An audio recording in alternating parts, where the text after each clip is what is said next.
Yeah. When we observe practice based on what The J. Krishnamurti quote. says. So what do you do? Can you describe how you do it just now?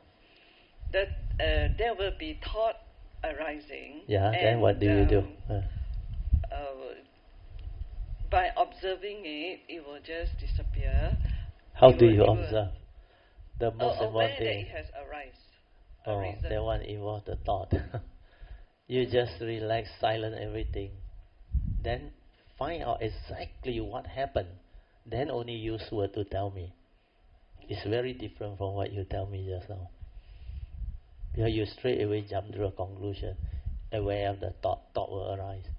That is what normal people will have knowledge, understand. But when you are really completely silent and following that instruction, something else happens inside there. You want to describe? Not necessarily that thing, the way you do. Then I can explain to you where you went wrong. The observe word is very important. Who observe? There is nobody. It's just the silence, the awareness, that nature observe. That one is very different. That one no thought involved. No knowledge, nothing. Then most of the time it's just, I give you a hint. Something will happen within your senses. In fact, there is a lot of vibration, a lot of things. Suyan house got hell of vibration. Not only the fan and all those things. You got the aircon, you got the clock, you got the outside sound. Then of course PG cough. Then she felt very bad. He went out. Outside still cough until the session over. Come in. But it's okay. Because sometimes the throat make you itchy. But the best way to overcome it, do you know what or not? When there's the itchiness, when it really come and make you really miserable. Normally you have to do something in it. But I teach you a very good technique. So when your mind is silent, it's also very sensitive. All this vibration you can feel. You can even feel your own internal vibration, your own heartbeat. No need stethoscope, nothing. So what is happening is when it's completely silent, this awareness is very different because of all this arising. This is what the Buddha called phenomena. The phenomenal world. That's why we come to develop the awareness of it. Through what? Through our mind. The senses. Without the senses, the phenomena cannot arise. So it can be a physical phenomena, a mental phenomena, or nature's phenomena. So most of the time what we perceive is mental phenomena, like vibration, sound, noise and all, even the ticking of the clock, the aircon sound, the fan sound and all those things. Then sometimes you can hear your fellow meditators breathing. Of course, cough is very loud. Then their movement, because I think PG was looking for something to eat, I don't know what. The paper wrapping. But the word is not there one now when you are aware. The word is not there one. But the moment I use word means I have to explain to you, I have to communicate to you, that's why the word come out. But the real listening, aware, completely without word, without anything. Don't try to know. Remember this. Don't try to know. When you are aware, don't try to know. If you try to know, the thought come in, it becomes Dhamma knowledge. What you described just now is knowledge. So when you are completely silent, there is a lot of this arising of consciousness. Whatever arises, aware, finish. Understand? Aware, finish. Aware, finish. If you don't finish, means what? You allow it to proliferate. Understand? Because you want to know what that tactile consciousness is. Do you understand? You want to know what that sound is. You want to know what the vibration is. Then especially after hearing all this tonight, you go back, you will reflect, contemplate. Does Brother Theo mean this and that? Again, the thought active, understand? Forget about all these things. When you meditate, don't try to know. Assume you don't know anything. From square one, a clean slate. Find out yourself. That is meditation. Find out through the awareness, silent. Don't find out through your knowledge, your thought. When you develop that meditation, your mind becomes different. So whatever that arises, the tactile consciousness through the mental perception, they will perceive it. But before the word come out, finish. Do you understand? Finish means what? Just aware, gone. Aware, gone. Initially, let it happen. Let it happen. Keep letting it happen. Then after a while, your mind becomes very different. Because when you don't give it any more meaning, when you don't try to control or do anything, then this is happening. Is there a way of observing thought without any control? This one will happen. But you don't want to do anything. You just let things be, like I said. Whatever the mind wants to do, let it arise. It will pick up the sense phenomena, the vibration, the whatever echo sound or whatever that the brain, through the memory, through the words, will perceive it. But later on, when you have this type of ability already, you will not perceive with the word. You perceive the pure vibration, the pure phenomena. That's why the pure perception before the knowing. It's just aware. Even the word aware is not there. It's just that nature become aware. Do you know what's the difference between aware and consciousness or not? Last time I went through before that. Now I teach you another one. Aware and conscious is different.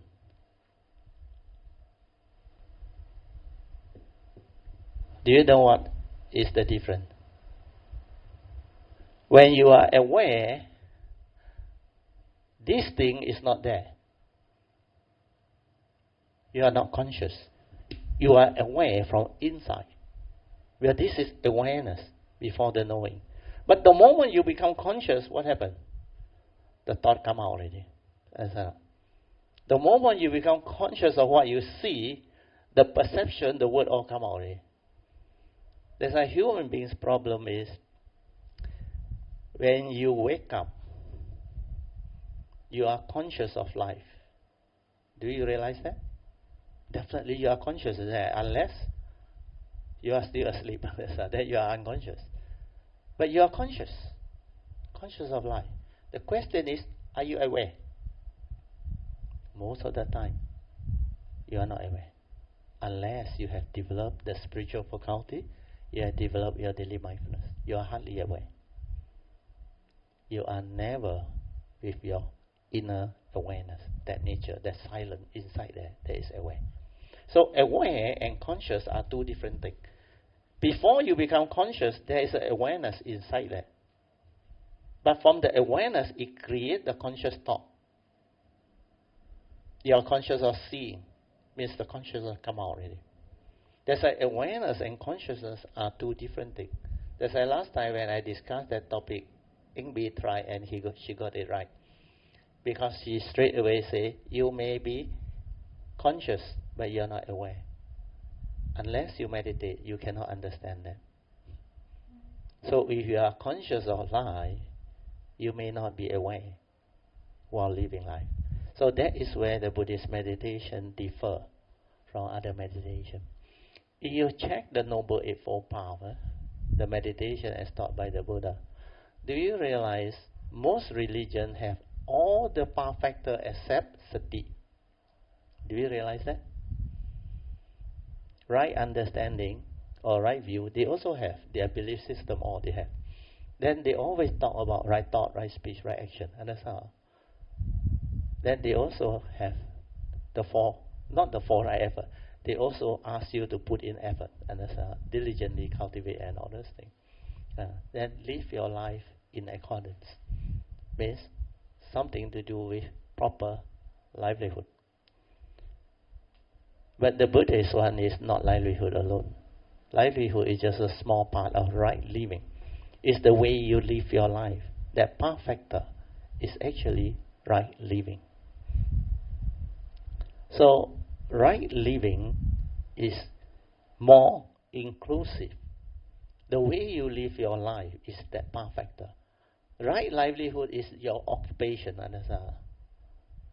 The livelihood that allow you to make your living, the money or whatever. That is only a small aspect of living life. Do you understand? So that path factor should be right living, not right livelihood. And the Pali word is what? Sama what? Ajivo. That one is not virya. Sorry. Vayamo. Sorry. That one is different. That virya one is different. Sorry. We forget about that. So this one about the right living, a lot of texts translate as right livelihood, but don't argue with people. If you understand what the Buddha means is right living, the way you live your life. So the way you live your life, you must have the embodiment of the other Noble Eightfold Path factor. Otherwise, it cannot be right living. Without right view leading to right thought, right speech, right action, and the four right effort cultivated, right mindfulness and right samadhi, there can never be right living. Right living means you have the embodiment of the other 7 path factors. So the other 7 plus right living become the Noble Eightfold Path. That's why you have the other path factor developed. The way you live your life will be in accordance with the Noble Eightfold Path factors. That's why a person who have right living will have right view, leading to right thought, right speech, right action. Then the 4 right effort cultivated, they are ever mindful, constantly meditative. That's why sati and samadhi is always there. So coming to meditation, the Buddha say, you don't use thought anymore. Initially, the 4 right effort, thought is still needed. That's why in the first right effort, what did the Buddha say? You have to arise the right effort to abandon the wrong thought that has what? A reason. See, here the Buddha say thought. We have 4 right effort. Right effort involves the mind, understand? The willpower. That's why there is effort. So when Krishnamurti say wherever there is effort, there is no meditation, he is right. The Buddha also right. The Buddha, when it comes to purification of mind, he give you 3 advice there. Avoid all evil. Means you need to train your mind to be mindful, to aware. You must understand what constitutes evil. Then only you can apply the 4 right effort to avoid all evil. How to avoid? First right effort, abandon the wrong thought, wrong speech, wrong action that has a reason. That is effort, understand? That involves the thought. So that one is the first 2 advice. Avoid evil. Do good. You need to apply the thought, arise of 4 right effort. But when it comes to meditation, purify the mind, the Buddha says, Ekayano bhikkhave bhikkhu. O bhikkhu, this is the only way for the purification of mind, for the overcoming of sorrow and lamentation, for reaching the right path, for the realization of Nibbana, namely the 4 foundations of mindfulness. That's why when it comes to meditation, it's just about mindfulness. No more effort. The effort still involves thought. The second right effort is not easy. The second right effort, the Buddha said, you must arise the right effort to prevent from the wrong thought from arising. wrong action, wrong speech. How to prevent? If you don't have the wisdom and the understanding born of the first and the second turning, reflection and contemplation, you cannot deal with defilement. They are very fast. They are very deceptive. They really condition you into delusion and grasp and cling and condition your suffering. But when you are aware and you start to understand how you get yourself entangled, so when it comes to this second right effort, you need to understand you cannot do it without wisdom, the first and second turning wisdom.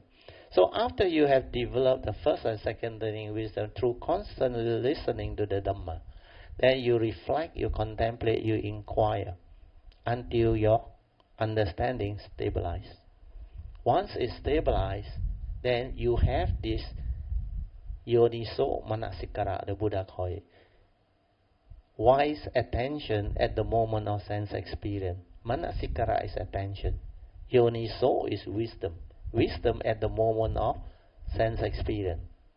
At the moment of attention. When the mind make contact, there is attention, Manasikara.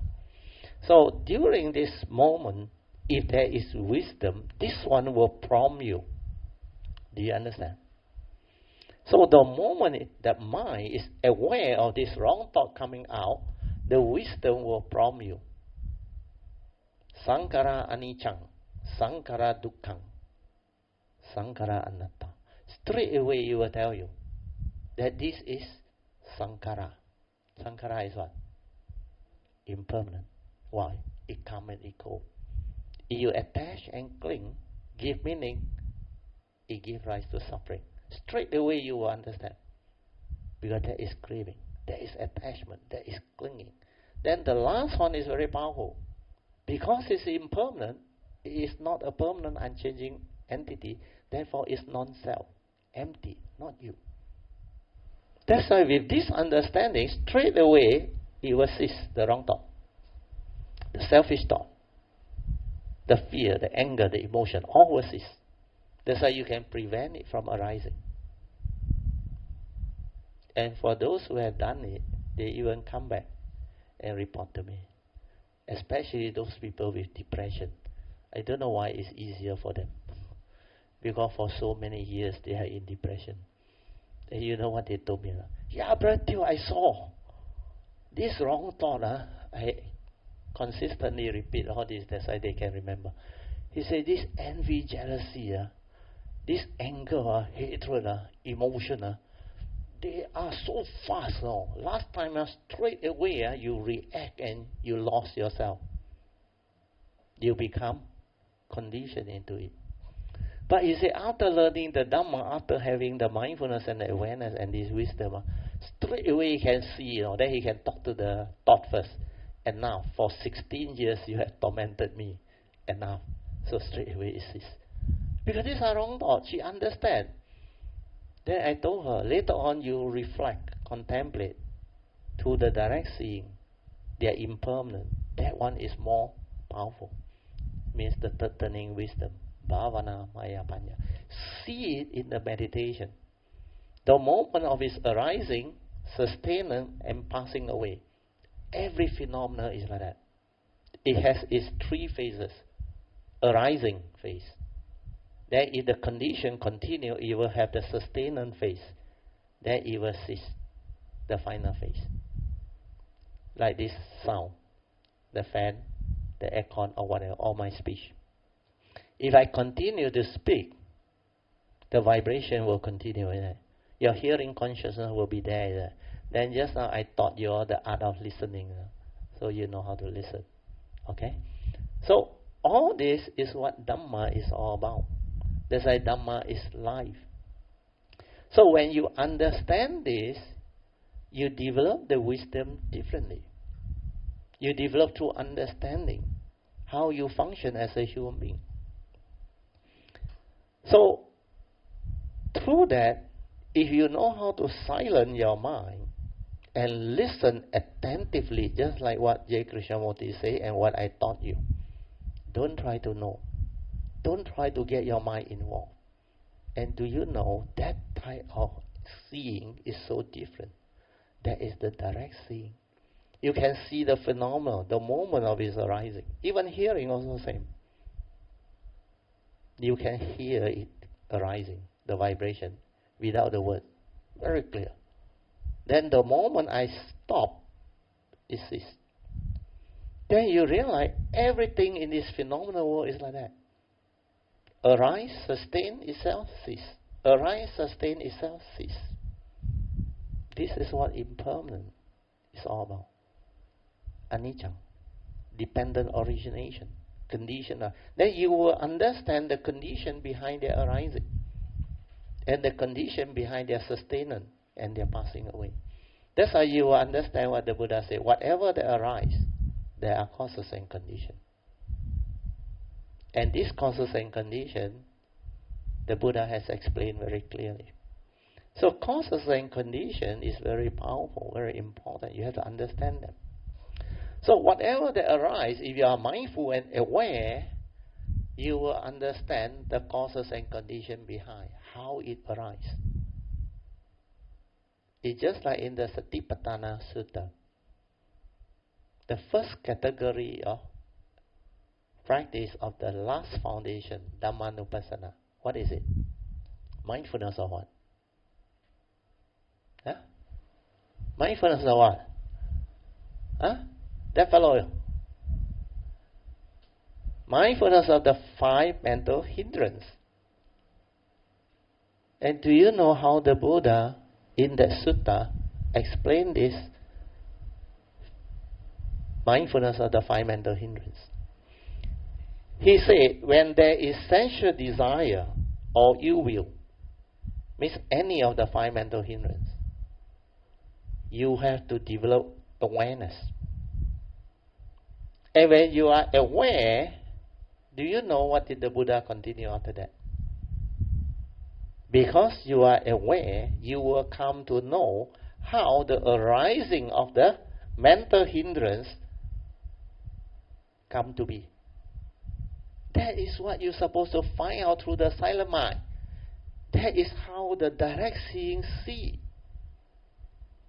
When the sensual desire arise, or the ill will, or the fear, anxiety arise, silent, aware, be with it, with the awareness. Then you will know how it arises. Understand or not? Because you are aware. Before the anger arise, before the fear arise, there was no anger there, no fear there. Then how did it arise? Through that meditation, you know. It arises because of wrong view. That's why avijja, sakkayaditthi. Then you see it in the meditation, not from the book knowledge, not what the Dhamma book tell you, not what people tell you. When you see it, you awaken. Then after that, the Buddha said, if you continue to be aware, you will come to know how the arisen mental hindrance cease to be. Because if you continue to be aware, what happens? It's just like meditation, the third way that the Buddha teach. If you just aware, don't do anything, don't feed it with any more thought energy, it can never get angry anymore. Yeah? It can never become more fearful. Yeah? Because you just let things be aware. Then it will slow down and cease. Because that is a dependent originating state. When there is no more ignorance, no more delusion, you must observe this and see it ceasing. That is the real awakening. That is what Vipassana is all about. Vipassana is to insight into phenomena to realize the 3 universal characteristics. Then when it ceases, you will come to know that this is impermanent. It arises because of condition, it ceases also because condition no more. Then the moment you give meaning, before you develop this understanding, it will condition craving, attachment, grasping that leads to suffering. That's why it conditions you to become heedless. But this is a mental hindrance. Prevent you from entering the meditative state of inner peace, inner awareness. So when that sensual desire or any of the five mental hindrance arise, what must you do? Aware, don't do anything. See inside there with the silent mind how it arises, how it sustains itself. Then when you don't give meaning, with the wisdom and the understanding, how it ceases. That is how you develop the wisdom. Then after that, the Buddha says, you will come to know how in the future this mental hindrance can never arise anymore within your mind state. That is what enlightenment is all about. That's how you awaken. You go and read the Satipatthana. It's clearly stated there. But nobody seems to understand that anymore. They teach you funny way of vipassana. Completely different. Completely not what the sutta is trying to explain to you. That's why the words come in, the verbalization, the Dhamma knowledge, the technique, the method. Oh, not this, not that. You become different. There all the knowledge come in. But the real meditation, purification of mind, is all about sati, silent, aware. That's why meditation is just relax, aware, silent. No need to do anything. Then all these things will happen and you will understand. Okay? Angie, so next time try. Then you report. You will understand. When you are completely silent, that type of meditation is different. Yeah. When we breathe, during the breathing process, there's I have the observation that this is the elixir of life, you know. So that one is what your thought tell you. That's why when you are in the meditation, don't try to know. Don't try to like do anything. After you come out, yes, you can do that. But when you are there, once you tell me what you are going through, means you are lost in thought. Means this guy is inside there. This guy is trying to do the meditation, trying to develop the understanding. And continuity of thought is already there. Without giving it continuity, you didn't do. You let it continue. That's why you have that feeling. You use the word what about life? What life? Amnesia. What is the meaning?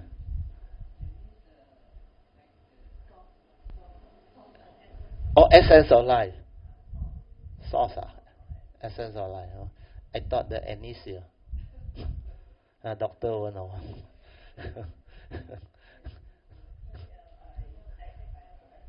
Oh, okay. Now I learned one word. Thank you. I learned a new word. So when you meditate, don't. But after you come out, can reflect, contemplate. Then that thing that you come to experience, when you reflect, when you contemplate, you come back to life, understand? And then you can have that, understand? Because that is part of the good life, understand? Because what you try to reflect inside there, but I say when in the formal meditation, don't do that, understand? But when you come out into life, yes. Because when you can have this understanding, even that breath can give you that type of understanding, understand? Means you see the importance of this breath. Without this breath, there is no life. There is no sustenance. Where oxygen, everything cannot go in. Then you see the beauty of this breath.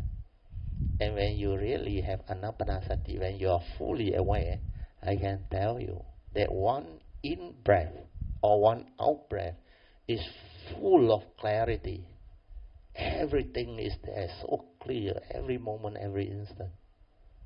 That is the real sati. The real sati is very different, I tell you, without words. It's just that thing. And the silent mind that develop this type of meditation is completely different. Out of the dictionary of thought-based meditation. Your thought-based meditation cannot realize this one. They cannot go through all this one. They verbalize a lot. That one without words one, I tell you. If you go through it, you experience it, you will know. The tranquility, the stillness, I still use word, understand not? But the actual thing is without word. That's why when you try to understand something, listen attentively. That's why I start off with this book, Essential Dhamma, the art of listening. When you use knowledge and all this movement activity, you are not really listening. You are actually trying to use your own views, opinion, and conditioning to react to what you listen. The commentator is there. The thought is actively trying to judge, comment, and do all those things. So what happens is when you do that, you are not listening. You are actually allowing your brain to come in and interfere with what you listen. So you are acting according to memory, which is your conditioning, your views, your opinion, your belief system, and all of your memories, accumulated phobia, everything. Of course, including your wrong view, everything. And this one is the one that is reacting. This one is the one that creates the movement of thought, the attachment, the mundane mind, with the self-delusion, sakkaya-ditthi, keep on manifesting. Because there is a personality inside the ego that wants to know, that wants to own things, possess things, that wants to be right. All this is the movement of thought. The personality, the atta. And this is self-delusion, sakkaya-ditthi. This is how living beings get trapped. So tonight, the main focus is, the advice of the Buddha is 3 phases. Avoid all evil, do good. That one involves thought, the 4 right effort. Remember that. First 6 path factor of the Noble Eightfold Path. But when it comes to meditation, it's the last 2. Sammasati leading to Samma Samadhi. Then it gives rise to wisdom, it becomes the first path factor. That's how you straighten your view. So when it comes to meditation, no more thought, no more thinking. Just silent, aware. Don't try to know. Let things be.